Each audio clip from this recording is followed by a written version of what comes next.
If you're struggling with change and feeling overwhelmed, I hope you watch this video.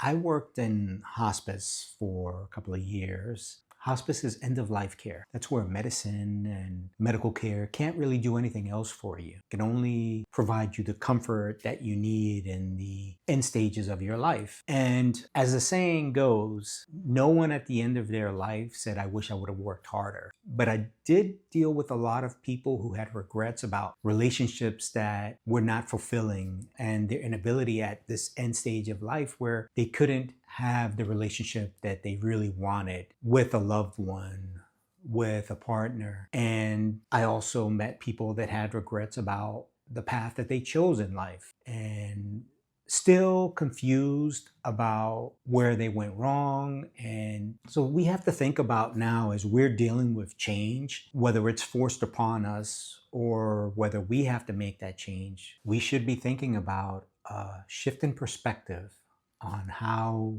we need to manage change, whether it's forced upon us or we actually need to take some steps for change. So I want to offer you a couple of perspectives on how to manage change and how to view change. The first is an analogy that someone gave, and I read this somewhere. I can't remember where I read it at, but you think about when you have a chaotic situation and your nervous system is going haywire. You're anxious, you're excited, you're nervous, you don't know what to do, right? And they gave this analogy of two boats, one person in each boat, and they're both rowing.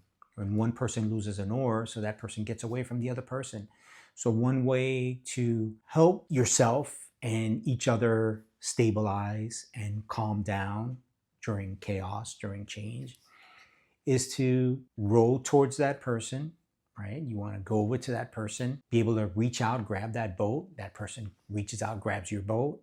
And now one person is rowing, but you're both connected. Similar to this picture here that I put up, where you can see that now where they once were separate, now they're connected, navigating. So it's an idea on how to manage change, whether in your personal life or your professional life, is being able to, as the term goes, co-regulate each other so you're both calm, so you both have a focus, you both can see clearly now on what you need to do. This is one thing that you can do to manage change.